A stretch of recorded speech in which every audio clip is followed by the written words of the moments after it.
Muy buenas tardes, ¿cómo están? Bienvenidas.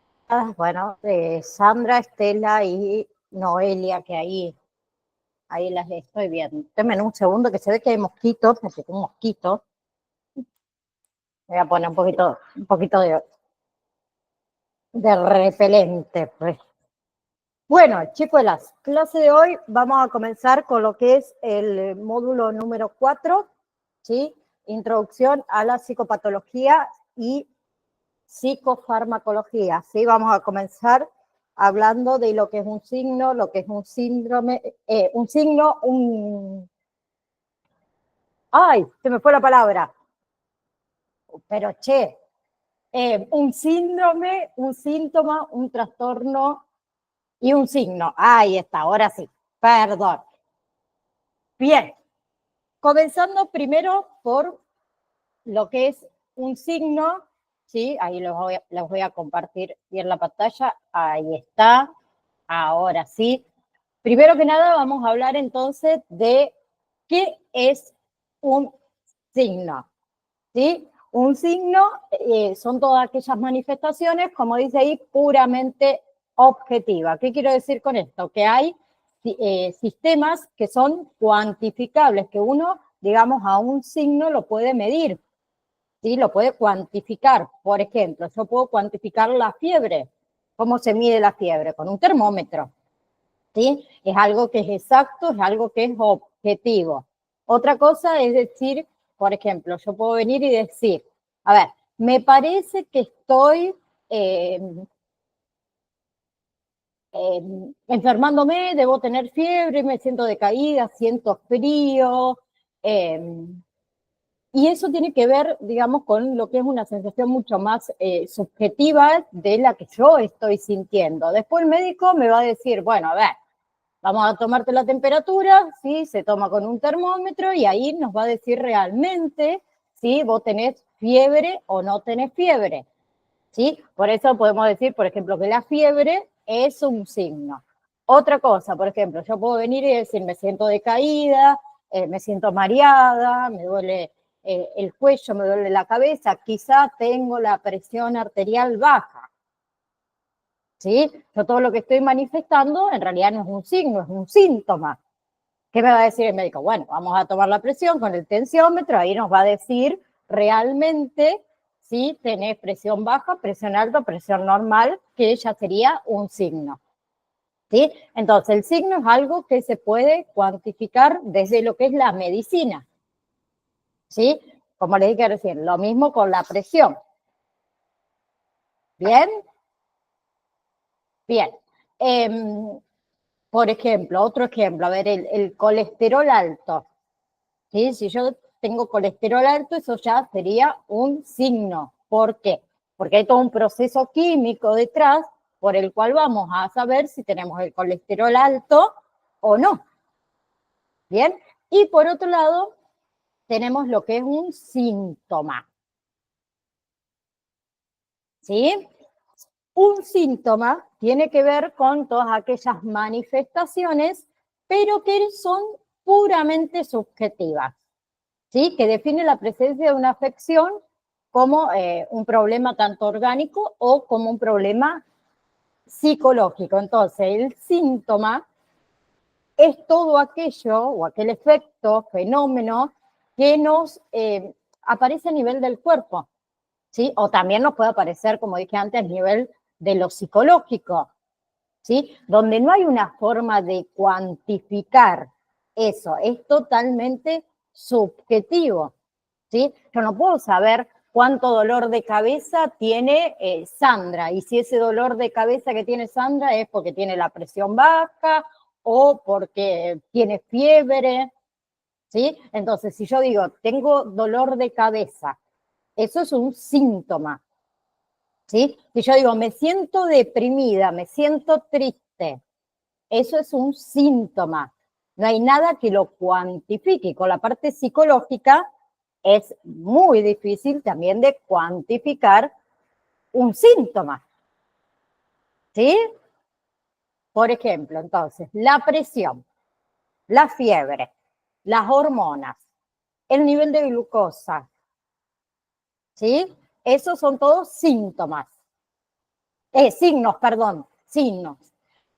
En cambio, el síntoma es algo que me pasa a mí, que yo lo puedo expresar, pero que el otro del otro lado no sabe realmente cuánto mal me siento yo o cómo me siento yo.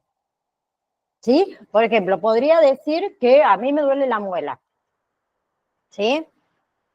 El dolor de muela es un síntoma. Si yo digo me duele la espalda, es un síntoma. ¿Sí? Si yo digo me siento triste, me siento feliz, es un síntoma. ¿Sí?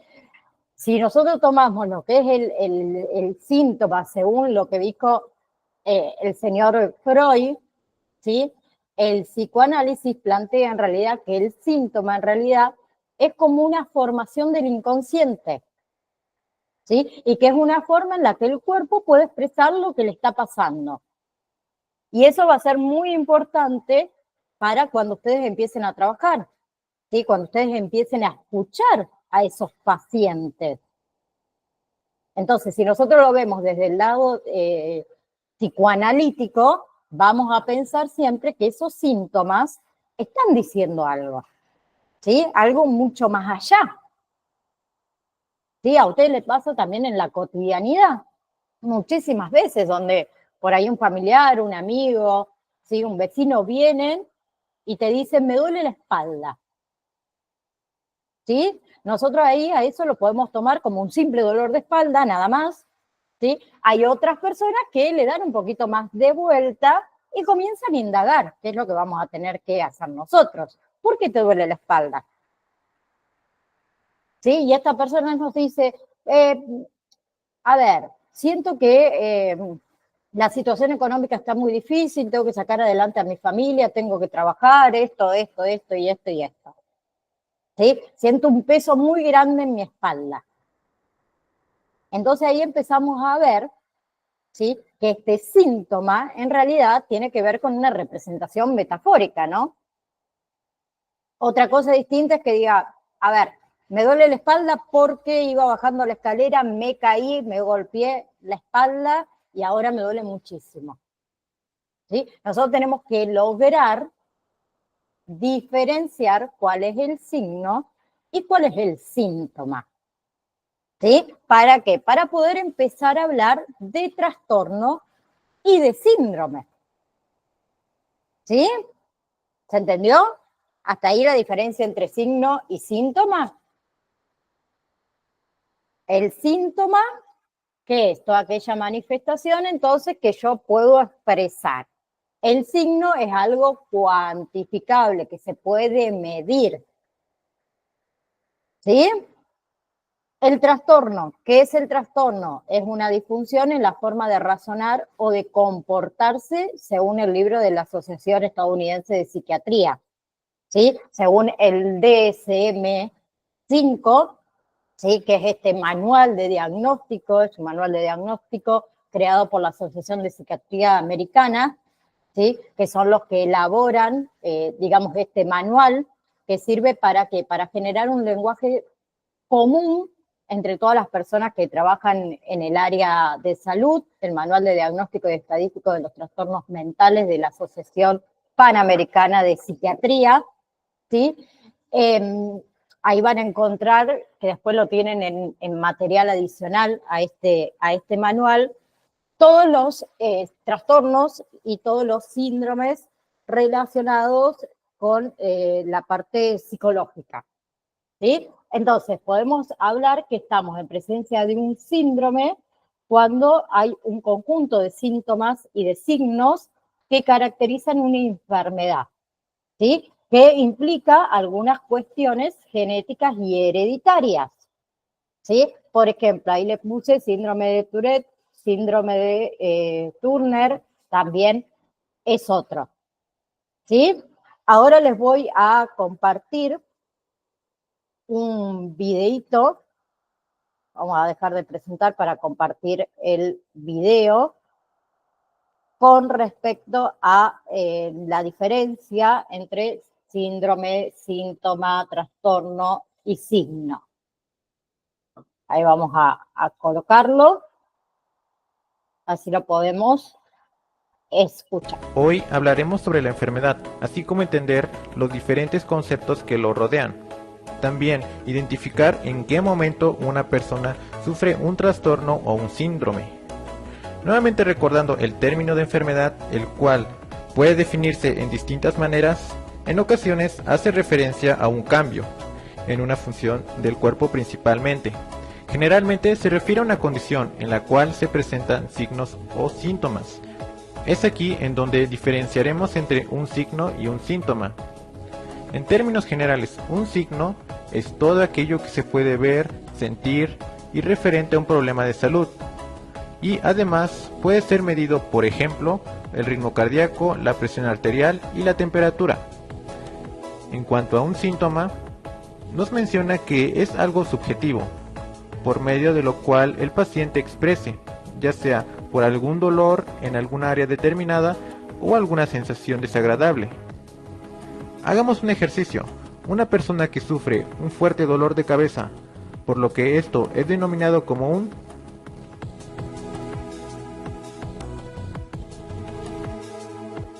ponemos a razonar brevemente, no podría ser un signo, y que la respuesta correcta sería un síntoma, debido a que nosotros no podemos distinguir el dolor que sufre con solo mirarlo. Aquí también entran los conceptos de trastornos y síndromes. Un trastorno se define como una desviación o una anormalidad de una función. Cabe aclarar que el término también puede hacer referencia a una condición patológica del cuerpo o de la mente. Por ejemplo, la deficiencia de una vitamina, es decir, esto es un trastorno nutricional al no absorber correctamente. Este concepto hay que tenerlo muy en claro y no confundirlo, debido a que una enfermedad y un trastorno están íntimamente relacionados.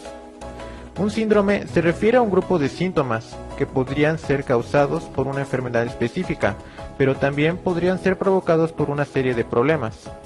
Ejemplo de ello tenemos el síndrome de Down y el síndrome de inmunodeficiencia adquirida, comúnmente conocido como el SIDA. Ahora bien, el último concepto que analizaremos el día de hoy es patología. La patología puede ser definida a grandes rasgos como el estudio de las enfermedades. Para esto es importante saber tanto los prefijos y sufijos que se utilizan tanto en biología como en otros ocupan en la ciencia.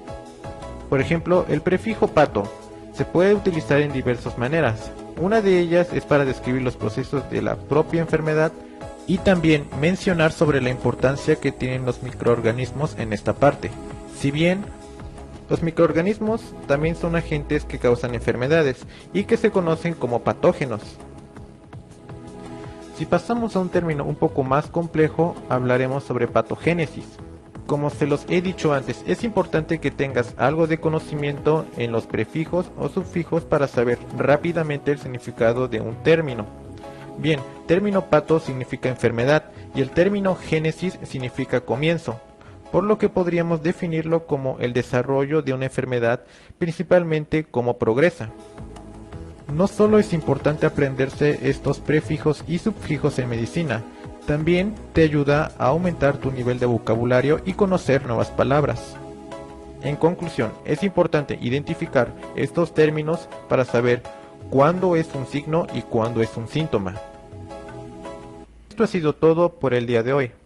Para el próximo episodio hablaremos sobre la tríada epidemiológica y la importancia que hay en nuestra vida diaria. Sin más que agregar,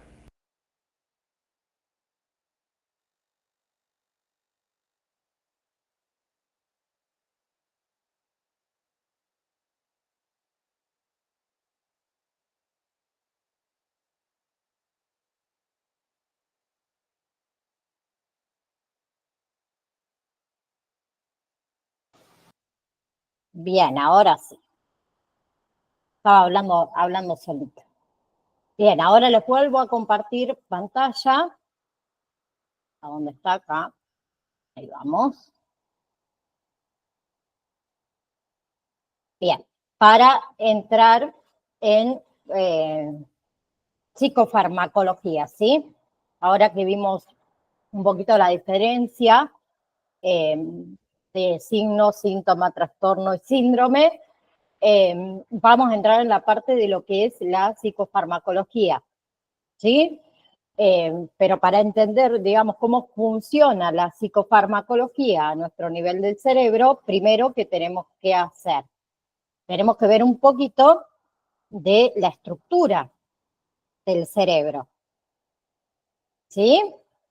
Así que vamos a empezar por el sistema nervioso central, que está integrado por el cerebro y lo que es la médula espinal, ¿sí? La médula espinal llega hasta el final de nuestro coxis, y luego se va a ramificar hacia nuestras extensiones. Ustedes saben que todos los movimientos que nosotros hacemos, las cosas que nosotros sentimos, ¿sí? De afuera hacia adentro, se le manda una orden para hacer esa acción a esa parte del cuerpo, ¿sí? De alguna forma, esa orden, ¿quién la manda? Nuestro cerebro, ¿sí? Bien, entonces vamos a ver ahora las partes, ¿sí? Puntualmente el cerebro, que es la parte que ustedes en la siguiente imagen van a ver de color gris. Ahí está, ¿sí? De colorcito gris, ¿sí? Aquí, esto es nuestro cerebro, ¿sí? En la parte de abajo, en colorcito rosita, van a ver lo que es el cerebelo y luego el tronquito que sería la médula espinal, ¿sí? Entonces, hablando del cerebro, ¿el cerebro qué hace? Recibe, ¿sí? Procesa e interpreta la información y también múltiples estímulos, ¿sí? Sensoriales, ¿sí? Tanto de lo que nosotros llegamos a sentir, ¿sí? Todas esas señales llegan al cerebro, al igual que las intenciones y las cosas que nosotros queremos hacer y queremos pensar, y las planificamos siempre en milésimas de segundos. Desde lo que voy hablando, desde los movimientos que voy a hacer, por ejemplo, para tomar algo, ¿sí? O lo que fuera, se le manda la orden a nuestras extremidades, en este caso, por ejemplo, para agarrar algo a nuestro cerebro en milésimas de segundo, ¿sí? El cerebro también, ¿qué hace? Controla los movimientos, graba experiencias en la memoria, lleva a cabo complicadas tareas cognitivas, ¿sí? Incluye lo que es la producción, la interpretación del lenguaje. El cerebro también responde a lo que es el ánimo, la conducta y la propia conciencia, ¿sí? El cerebro, entonces, es un órgano que es extremadamente complejo, que está compuesto por células nerviosas, que son nuestras neuronas, y que esas neuronas se comunican entre sí, ¿sí? Esas neuronas también contienen, las llamadas células gliales, que son las células de sostén, ¿sí? Luego tenemos los hemisferios, que ahí les voy a compartir el otro PowerPoint, ahí está, ¿sí? Los hemisferios, ¿sí? Que están separados por lo que se llama fisura longitudinal, ¿sí? Tenemos un hemisferio y otro hemisferio derecho, hemisferio izquierdo, ¿sí? Y el espacio, digamos, que queda entre estos ambos hemisferios se llama fisura longitudinal, ¿sí? A la vez, ¿qué sucede con estos dos hemisferios? Están conectados ambos. ¿Por qué? Por un cuerpo calloso, que es lo que los mantiene, digamos, unidos, ¿sí? A través de ese cuerpo calloso es donde se hace el intercambio de la información desde un hemisferio al otro hemisferio, ¿sí? A su vez, el cerebro está dividido por 4 lóbulos, ¿sí? El primero sería el lóbulo frontal, que es el encargado de lo que son las verificaciones de las acciones futuras, del control del movimiento. Luego tenemos lóbulo parietal, que es el encargado de lo que son las sensaciones, de la imagen corporal. Luego tenemos el lóbulo occipital, que es el encargado de la visión, ¿sí? y el lóbulo temporal, que es el encargado de la escucha, del aprendizaje, de la memoria y también de las emociones. ¿Sí? Bien, aquí les voy a compartir la imagen de los hemisferios, ¿sí? Tenemos frontal, ¿sí? Luego tenemos hemisferios parietal, temporal y por último el hemisferio occipital, ¿sí? Por otro lado, tenemos lo que es el cerebelo y algo muy importante que por ahí quisiera remarcar es que el cerebro está interconectado de adelante para atrás, ¿sí? De atrás para adelante, de izquierda a derecha, de derecha a izquierda, ¿sí? No significa que solamente una parte, ¿sí? Por ejemplo, la parte izquierda tiene la función del cálculo, o que solo la parte derecha tiene la función de la creatividad, ¿sí? Y de la planificación. ¿Bien? O sea, cada movimiento, cada acción que nosotros hacemos están interrelacionados con diferentes partes del cerebro, ¿sí? El cerebro ya no se considera cerebro, sino que es otra parte y forma parte también de lo que es el sistema nervioso central. El cerebelo, ¿qué hace? Controla los movimientos corporales, la postura, ¿sí? Y se conecta el cerebelo con la médula espinal. ¿Bien? Por ahí es cómo se va informando, cómo se desarrolla el movimiento. ¿Ok? Entonces, si se dan cuenta, todo es un conjunto, ¿sí? No hay ninguna parte, digamos, del sistema nervioso central que trabaje independientemente. ¿Bien? Si bien el cerebro se encarga de estas cuestiones, el cerebelo se encarga de estas cuestiones posturales, de equilibrio del movimiento, no trabaja solo, ¿sí? Trabaja en conjunto con todas las otras partes del sistema nervioso, ¿sí? Ahora entramos a lo que es el tronco, ¿sí? El tronco cerebral, ¿sí? Que es la primera parte de la médula, ¿sí? Que se conecta y que se relaciona directamente con el cerebro y con el cerebelo, ¿sí? Que juntos están ubicados dentro de lo que es el cráneo, la médula espinal que une cerebro, cerebelo con la médula, el tronco, que une cerebro, cerebelo y médula espinal, ¿sí? Que la médula espinal, ¿qué va a hacer? Va a ir bajando, ¿sí? Hasta por nuestra espalda, ¿no? Por ahí que circula toda la información proveniente del cuerpo hacia el cerebro y viceversa, del cerebro hacia el cuerpo, ¿sí? Entonces, todas las órdenes del cerebro, ¿sí? Que se le manda al resto de nuestro cuerpo, pasa a través del tronco cerebral, ¿sí? Y nuestra médula espinal. Bien, es una región anatómica que se encuentra ubicada en ciertos sistemas que están relacionados con las funciones específicas que tienen que ver con lo que es el control respiratorio, el control cardiovascular, el sueño vigilia, la conciencia, ¿sí? Por otro lado, bueno, yo les había puesto acá unos jueguitos, no sé si alguien quiere participar, así ponemos a trabajar un poquito nuestro sistema nervioso central. ¿Alguna se anima? Si no, no hay problema, seguimos con la clase. Bien, las neuronas. ¿Sí? Vamos a hablar de nuestras queridísimas neuronas.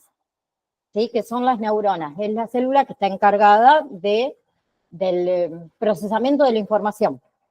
¿Sí? Estas neuronas llegan a nuestro cerebro. Bien, y podemos encontrar diferentes tipos de neuronas. ¿Sí? Hay varias clasificaciones. Nosotros vamos a tomar la clasificación según la cantidad de dendritas, ¿sí? Que tenga según su tamaño. Bien, y lo vamos a clasificar en neuronas sensoriales, ¿sí? Que son las neuronas que están, digamos, encargadas, ahí voy, ahí, que son las que están encargadas de percibir, perdón, los estímulos. Luego tenemos las interneuronas, que van a ser las encargadas de procesar la información afectiva, sensorial y cognitiva. Y luego tenemos las neuronas motoras, que van a ser las encargadas de controlar la respuesta del comportamiento, ¿sí? Controlar, es decir, que va a controlar, digamos, los movimientos, ¿sí? Entonces, estas neuronas se encargan ¿de qué? Del procesamiento de la información.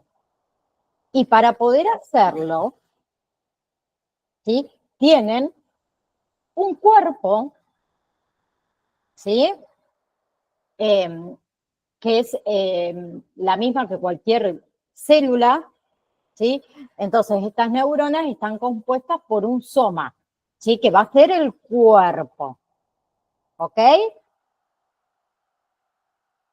Al igual que cualquier otra célula que tiene un núcleo, donde ahí se va a albergar que toda la información genética o ese ADN, ¿sí? Que va a ser lo que la caracteriza junto con las dendritas, que son estos pelitos que ustedes ven ahí, ¿sí?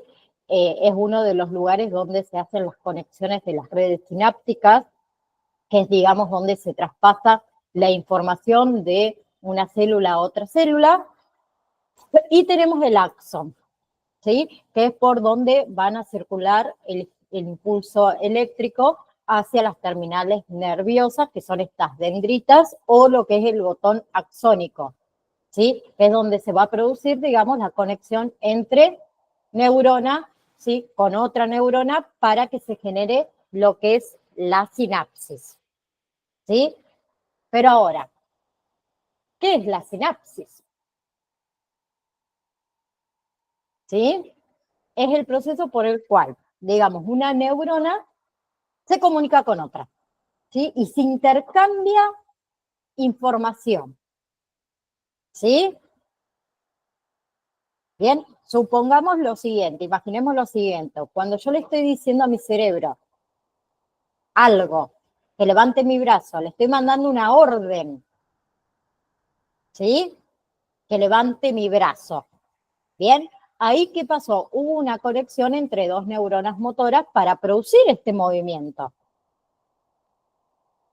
¿sí? Hubo un encuentro entre un botón sináptico y otro, por el cual se transportó información, ¿sí? Bien, o se transportaron estas vesículas que se llaman neurotransmisores, que van a llevar toda la información, ¿sí? Y se pasan de un lado a otro, de una neurona a otra neurona, desde un impulso. ¿Bien?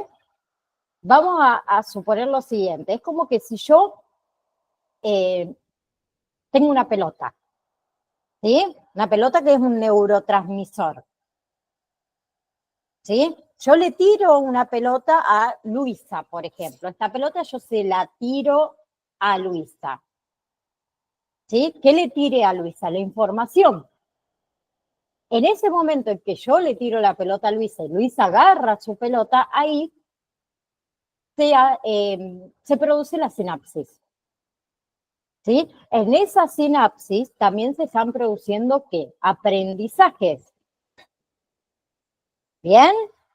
Ahora vamos a hablar de los neurotransmisores, que son estas pelotas que yo les digo que se transporta la información, ¿sí? Los neurotransmisores que son un grupo de aminoácidos, o sea, sustancias químicas que producen el propio cerebro, ¿sí? Y que son almacenadas en las vesículas sinápticas. Las vesículas sinápticas son como unas bolsitas, ¿sí? En donde están estas pelotitas que son los neurotransmisores, y cuando se va a hacer la sinapsis, estas bolsitas más grandes, se rompen, ¿sí?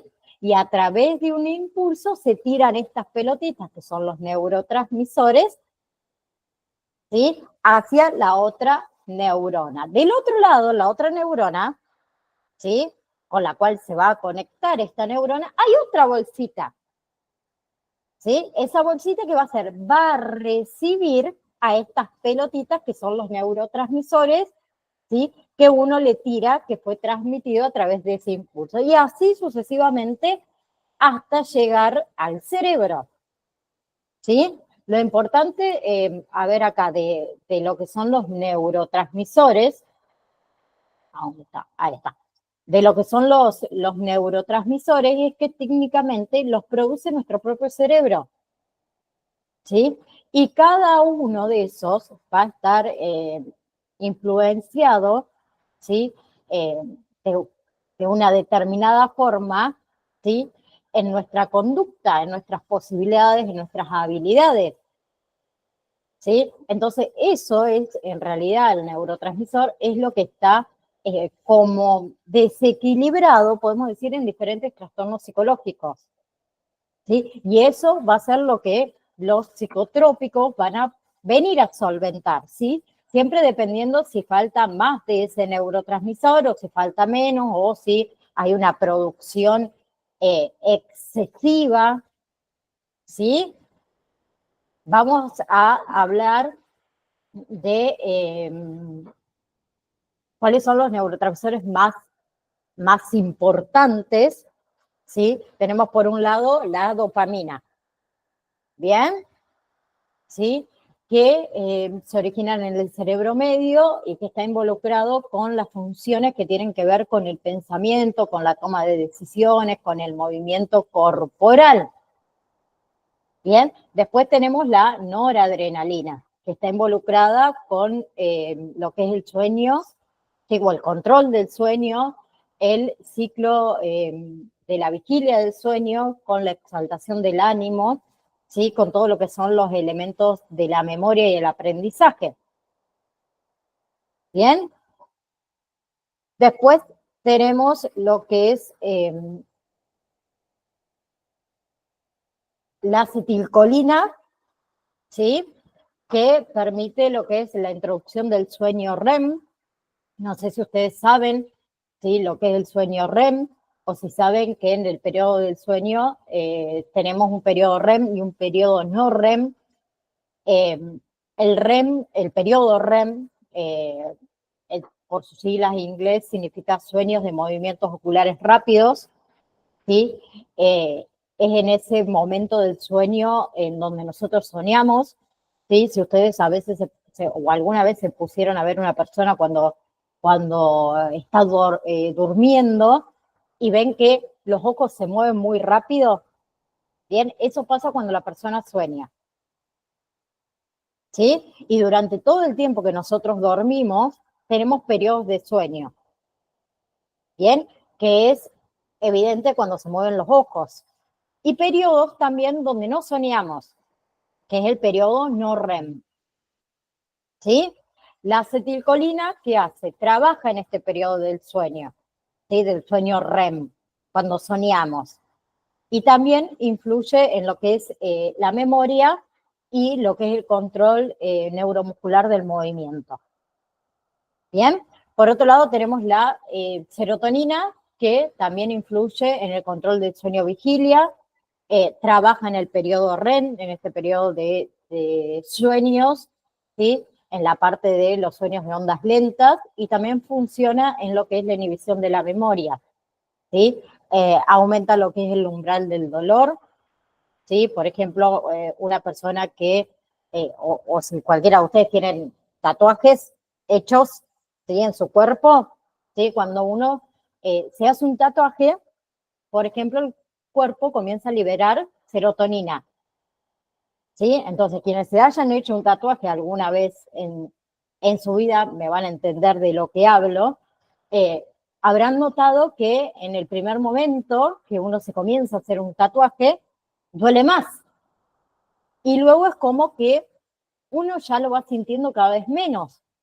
Eso tiene que ver, ¿sí?, con que el mismo organismo produce serotonina, ¿sí? Para que uno pueda soportar mucho más el dolor, ¿sí? Y también tiene que ver con el humor exaltado, con la regulación del apetito, la serotonina, con las conductas agresivas, con las conductas sexuales, ¿sí? Tiene que ver mucho, digamos, con lo que es la parte activa. ¿Bien? Entonces, tenemos serotonina, por un lado, que regula el estado de ánimo, la digestión, el sueño, la dopamina, que incluye el placer, el movimiento y los procesos cognitivos, noradrenalina, que juega un papel muy, muy crucial en lo que es la respuesta de lucha o huida, ¿sí? O norepinefrina, también lo pueden encontrar con ese nombre, que es la que prepara nuestro cuerpo para la acción, ¿sí? Donde ahí se aumenta la frecuencia cardíaca, la presión arterial.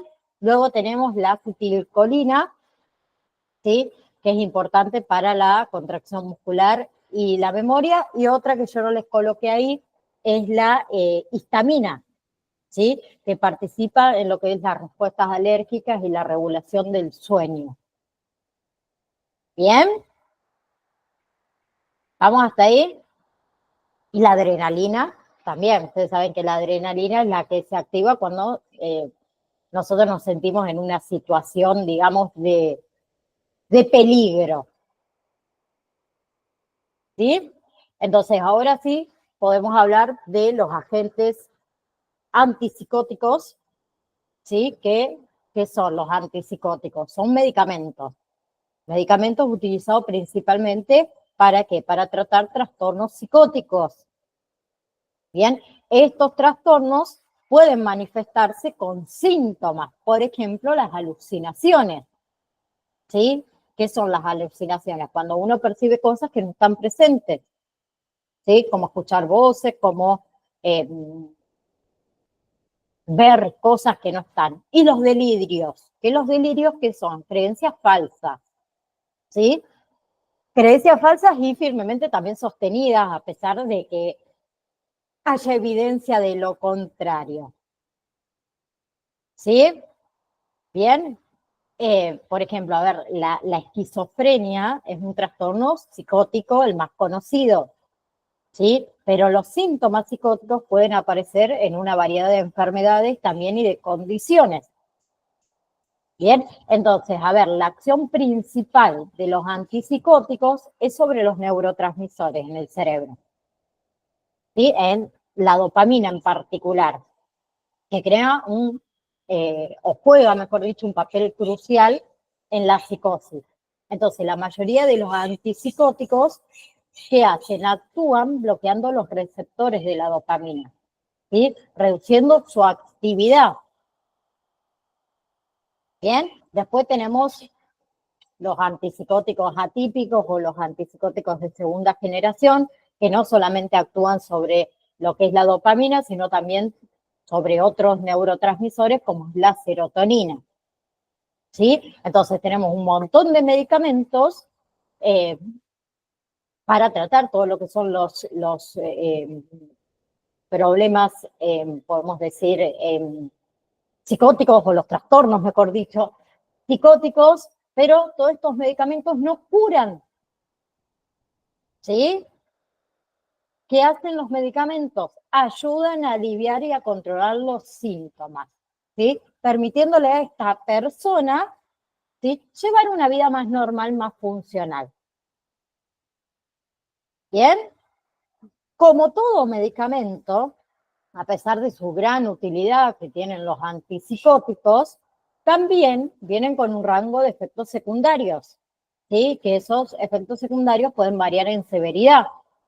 Bien, hablamos desde lo que es la sedación hasta, por ejemplo, ver el aumento de peso o hasta efectos mucho más serios, como es la discinesia tardía, que involucra todo lo que son los movimientos involuntarios y mayormente es irreversible. ¿Sí? Entonces, pongámonos a pensar que todos los trastornos psicóticos y también sus tratamientos pueden tener un impacto muy significativo en la vida de una persona, ¿sí? Esencialmente, si tienen un diagnóstico que es preciso, si hay un manejo cuidadoso, ¿sí? Por parte de los profesionales de la salud mental especializados. Bien, entonces entre los efectos adversos de los antipsicóticos, ¿sí? Que como dije también puede variar según el medicamento específico, según la persona, tenemos lo que es la sedación. ¿Sí? Hay algunos antipsicóticos que pueden causar cansancio, somnolencia, otros aumento de peso. ¿Sí? Hay muchos pacientes que toman antipsicóticos que experimentan un aumento de peso significativo debido a los cambios metabólicos. ¿Sí? Otro efecto secundario, trastornos metabólicos, ¿sí? Donde los antipsicóticos pueden afectar todo lo que son los niveles de glucosa en sangre, ¿sí? Otro efecto secundario es, por ejemplo, el síndrome neuroléptico maligno, ¿sí? Que es muy raro, pero es potencialmente mortal, ¿bien? Donde el paciente tiene fiebre alta, rigidez muscular, confusión, ¿sí? Los antipsicóticos también, como efecto secundario, tenemos lo que es el síndrome de abstinencia, ¿sí? Cuando uno suspende, digamos, abruptamente algún antipsicótico, puede ocurrir síntomas de abstinencia. ¿Sí? Después hay algunos antipsicóticos que pueden aumentar los niveles de prolactina y eso puede afectar, por ejemplo, a lo que es la menstruación y lo que es la función sexual. ¿Sí? Entre los agentes antipsicóticos, ¿sí? O los medicamentos antipsicóticos, están indicados, como dice ahí, para estas patologías: psicosis, trastornos esquizofreniformes, trastornos psicóticos breves, trastornos delirantes, trastorno de la personalidad, demencia, trastorno bipolar, trastorno esquizoafectivo, depresión, trastorno obsesivo-compulsivo, retraso mental, excitación psicomotriz, y creo que les nombré todo. Yo acá le había puesto los efectos adversos, perdón, ¿sí? Efectos adversos de los antipsicóticos. Tenemos la parte psíquica, ¿sí? Que puede haber indiferencia psicomotriz, astania física y astania psíquica, puede aparecer estados depresivos, ¿sí? Por la parte neurológica, distonia, ¿sí? Tasiquinesia, acatasia y disquinesia. En la parte vegetativos, hipotensión ortostática, se queda en la boca, estreñimiento, retención urinaria, y en la parte endocrina, ¿sí? Impotencia en el hombre, frigidez en la mujer y variaciones en el peso. Ejemplos, entonces, tenemos el más conocido, risperidona, ¿sí? Quetiapina también es muy conocido. Después tenemos clozapina, alanzapina, ciprasidona y tenemos haloperidol. Luego tenemos todo lo que son agentes antidepresivos, ¿sí? Que los antidepresivos también son medicamentos que son utilizados para tratar la depresión y también otros trastornos del ánimo, ¿sí? Básicamente los antidepresivos se dividen en tres clases: los inhibidores de la monoaminoxidosa, que son los IMAO, que son los que actúan inhibiendo la enzima monoaminoxidosa, lo que aumenta los niveles de serotonina, noradrenalina y dopamina. Después tenemos los antidepresivos tricíclicos, sí, esto se los nombro a forma de información extra, no hace falta que se lo sepan, que afectan todo lo que es la recaptación de serotonina y noradrenalina en el cerebro, ¿sí? Y después tenemos los antidepresivos de segunda generación, que son los atípicos, ¿bien? Que estos también actúan sobre la recaptación de serotonina y noradrenalina, pero tienen mucho menos efectos secundarios, ¿sí? Obviamente, como todo medicamento, cada clase tiene su propia característica y sus propias consideraciones. Bien, ya sí hablamos de lo que son los efectos adversos, tenemos sedación, ¿sí? Que puede causar somnolencia o cansancio, cambios en el apetito y el peso, ¿sí? Aumentar o disminuir el apetito y afecta también a lo que es el peso corporal, disfunción sexual, perdón, no social, sexual, ¿sí? Puede afectar lo que es el líbido, puede afectar lo que es la función eréctil, puede afectar a lo que es la lubricación vaginal, todo lo que son trastornos gastrointestinales, náuseas, vómitos, diarrea, ¿sí? Está dentro también de los efectos secundarios, agitación o ansiedad, ¿sí? Pueden experimentar nerviosismo, inquietud. Ahí también les coloqué temblores, rigidez, cefaleas, dolor de cabeza, erupciones, bueno, sedación, irritabilidad, trastornos gastrointestinales. Y es importante, si el médico nos da algún antidepresivo, informar al médico si nosotros estamos tomando algún otro medicamento, ¿sí? Para evitar interacciones que no son deseadas, ¿sí? Ejemplos de antidepresivos, tenemos fluoxetina, ¿sí? Que se utiliza, por ejemplo, la fluoxetina para tratar trastornos depresivos, trastornos obsesivos compulsivos, para tratar bulimia nerviosa. Paroxetina, ¿sí? Que es muy efectiva para lo que es la depresión y la ansiedad. Sertalina, ¿sí? La sertalina se utiliza para depresión, trastorno del pánico, trastorno del estrés postraumático.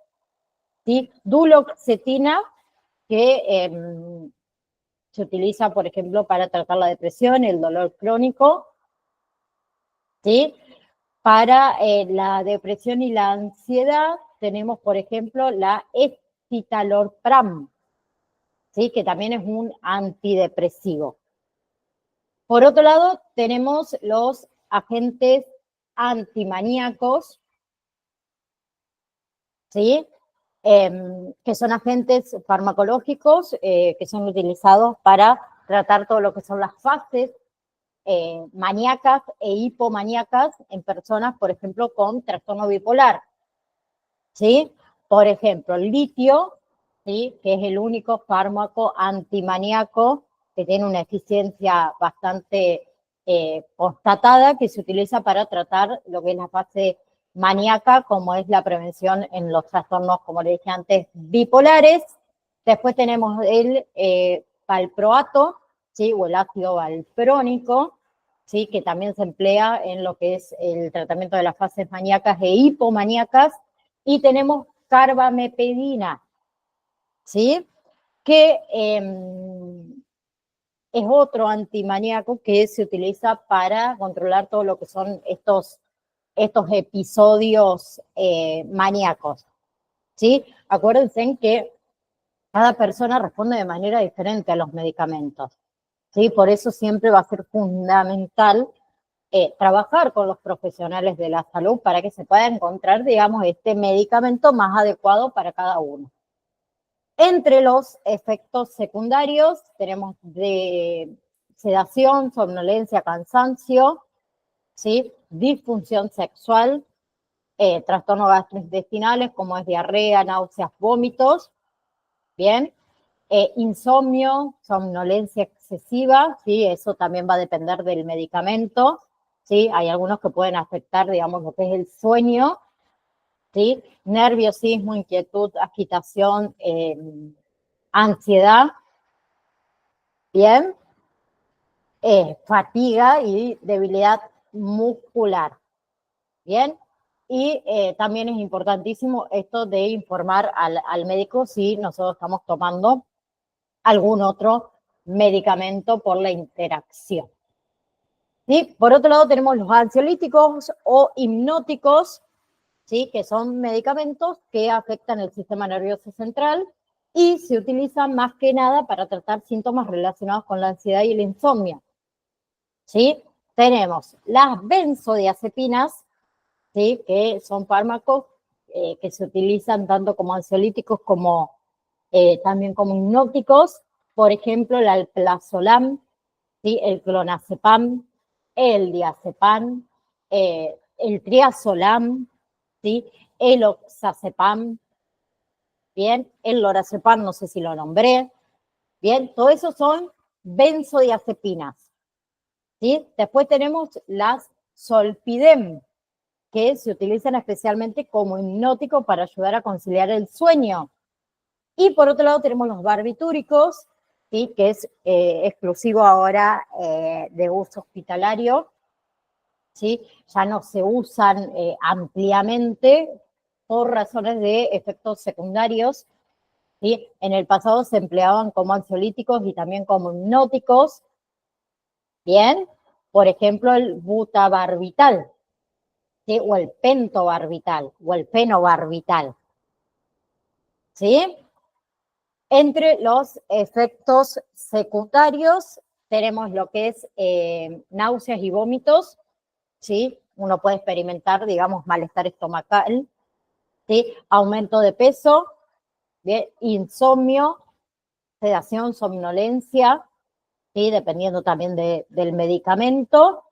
Se queda en la boca, ¿sí? Mareos, hay algunas personas que pueden experimentar, digamos, vértigo y alteración de la memoria. ¿Sí? Bien. ¿Alguna pregunta antes de retirarnos? ¿Algo que no quedó, que no haya quedado claro? Porque clase que viene vamos a comenzar con la definición de psicopatología. ¿Sí? La historia de la psicopatología. ¿Sí? ¿Alguna pregunta o algo que quieran por ahí a lo mejor o preguntar o acotar o comentar de lo que estuvimos viendo? Ahí al grupo de WhatsApp acabo de mandar la validación 3 para que no se olviden, ¿sí? Que va a estar habilitada 4, 5 y 6 de diciembre y luego el recuperatorio el 11 y el 12 de diciembre para que ustedes no se olviden de que van a tener esa validación, ese examen del módulo número 3. Bueno, si no hay preguntas, nos vemos, si Dios quiere, el próximo miércoles, el miércoles a las 14 horas. Nos estamos viendo, que tengan una hermosa semana de lo que resta de la semana y nos vemos en las próximas clases. Así que les mando un saludo grande a cada uno de ustedes. Gracias, Sandra. Buen fin de semana. Buen fin. Gracias, Celita. Nos vemos. Chao, chao. Chao, chao.